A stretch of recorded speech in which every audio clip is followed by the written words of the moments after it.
कहानी शुरू होती है रेमी नाम के एक आदमी से जो बहुत अच्छा पेंटर था। अपनी बीवी और बच्चों के साथ बहुत अच्छी जिंदगी गुजार रहा था। एक दिन इसने देखा जब वो अपने बच्चों के साथ खेल रहा था कि वो अपनी कुर्सी के अंदर धंसता जा रहा है, यानी जैसे कोई चीज उसे अपनी तरफ खींच रही हो। मगर वो फौरन से खड़ा तो हो जाता है, लेकिन ये अजीब चीज वो काफी देर तक सोचता रहता है। उस दिन के बाद उसके साथ अजीब अजीब चीजें होने लगी, जैसे वो कभी सोफे के अंदर धंसने लगता तो कभी बेड के अंदर। मगर उसको इन सब बातों के बारे में कुछ भी समझ नहीं आ रहा था कि उसके साथ क्या हो रहा है। वो इस चीज के बारे में काफी ज्यादा सोचता है। एक दिन वो स्टूडियो में जहाँ पर वो पेंटिंग करता था अपने बच्चों के साथ था। उधर वो काम करते हुए पानी का टैप बंद करना भूल गया, जिससे उसका सारा स्टूडियो पानी से भर जाता है। उसकी छोटी सी गलती की वजह से उसका सारा स्टूडियो बर्बाद हो गया था। वहाँ पर जब वो अपनी कुछ पेंटिंग्स को बचाने की कोशिश भी करता है, मगर जैसे ही ये पेंटिंग्स लेने जाता है वो जमीन के अंदर धंसने लगता है। मगर इस बार वो बाहर नहीं आया था बचकर, वो किसी और दूसरी दुनिया के तालाब में पहुंच चुका था, जहां एक नहीं, दो नहीं, बल्कि 3 सूरज थे। वहां पर वो कुछ जंगली लोगों को भी देखता है, मगर अगले ही पल उसको कोई पानी से खींच लेता है। अब वो वापस अपनी दुनिया में आ गया था,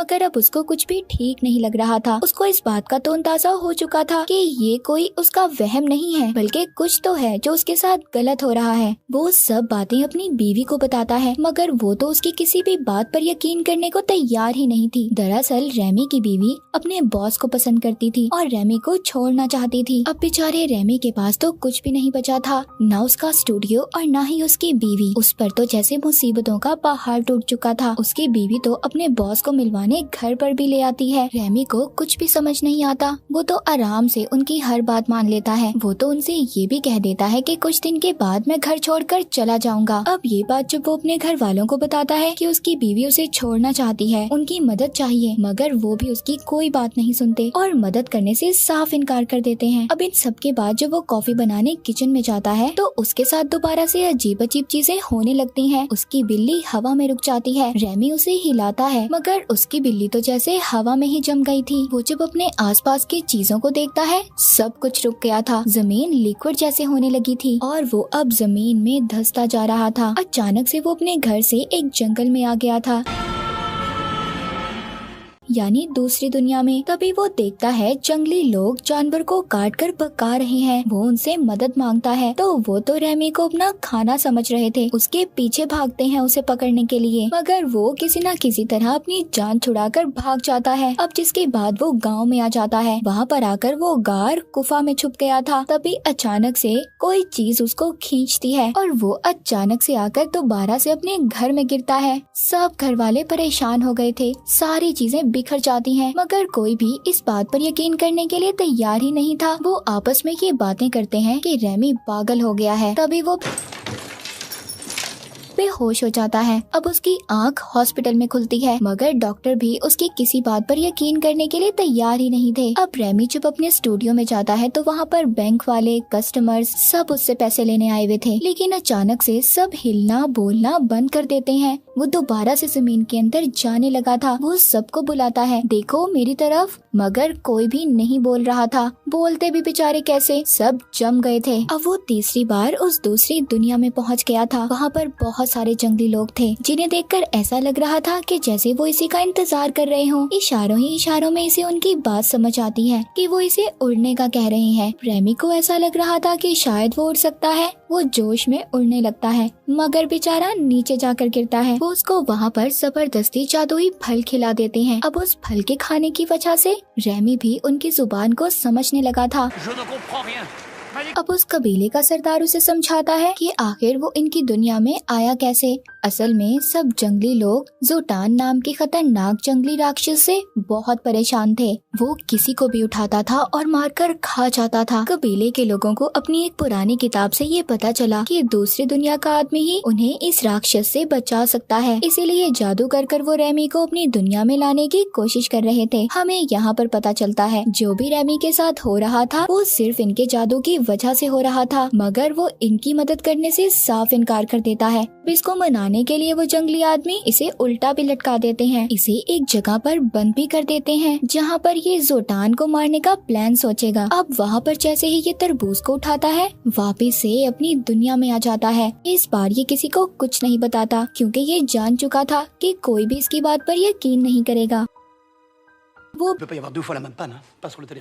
लाइब्रेरी जाकर गूगल से भी सर्च करता है, मगर कोई फायदा नहीं था, उसे कुछ भी नहीं मिलता। अब ये सबसे तंग आकर ताकत की चीजें लेना शुरू कर देता है कि ये जोटान राक्षस को हरा सके, क्योंकि ये जानता था ऐसे तो कबीले वाले इसे नहीं छोड़ेंगे। अब वो दोबारा से कबीले के जंगली लोगों के पास पहुंच चुका था। वहाँ पर वो लोग उसको तलवार देते हैं और पूछते हैं, कहते हैं हम जोटान से कैसे बचेंगे। वो कहता है तुम्हें अपना गांव बदलना होगा, ऐसा करते हुए मैं तुम्हारी मदद करूंगा। मगर उन लोगों का ये मानना था अगर उन्होंने गांव को छोड़ा तो उन पर बिजली गिर जाएगी और सब लोग मर जाएंगे। रेमी खुद उन्हें पहले गांव से बाहर आकर दिखाता है, उसे कुछ नहीं होता। अब देखते ही देखते सभी कबीले के लोग उसके पीछे चलने लगते हैं। रास्ते में जोटान के 2 आदमी उन्हें तंग करते हैं, मगर रेमी बहुत ही बहादुरी से उनका मुकाबला करता है और वहाँ पर एक को तो मार भी देता है। जिसके बाद कबीले के सभी लोग अब उसे अपना सरदार मानने लगे थे। वो वापिस से अपनी दुनिया में आकर लड़ाई करने के नए नए तरीके ढूंढने लगा कि कैसे हम अपने दुश्मन को हरा सकते हैं। जिसके बाद वो कबीले वालों के पास जाकर उन्हें भी ये सब बताता है। उनके अंदर एक जज्बा पैदा करता है कि कैसे वो अपने प्यारों की हिफाजत कर सकते हैं।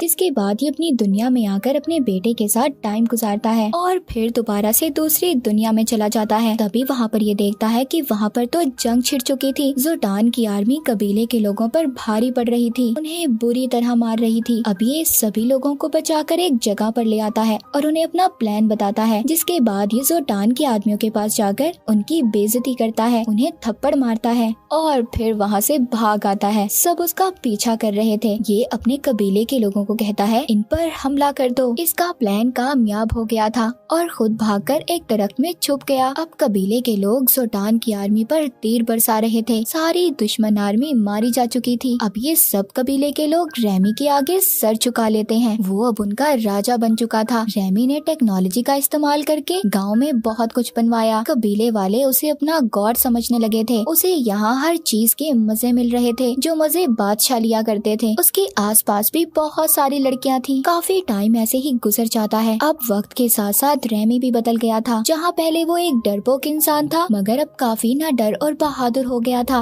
वो कबीले वालों के साथ गुलामों जैसा सलूक करने लगा था। पहले तो सब उसके हुक्म को मान रहे थे, मगर अब आहिस्ता आहिस्ता वहाँ के लोगों ने उसके खिलाफ बोलना शुरू कर दिया। रेमी ने उनसे बात करने की कोशिश भी की, मगर कोई नहीं माना। वहाँ के कुछ लोग अब रेमी को पकड़कर मारने वाले थे। तभी वो जमीन के अंदर धंस जाता है, दोबारा से अपनी दुनिया में आ गया था। रेमी अपना सबक सीख चुका था कि लोगों को ऐसे राजा की जरूरत नहीं होती जो उनके साथ गुलामों जैसा सलूक करे। रेमी वापस अपनी दुनिया में आकर अपने दोस्त से मदद मांगता है ताकि वो दोबारा से पेंटिंग्स को शुरू कर सके।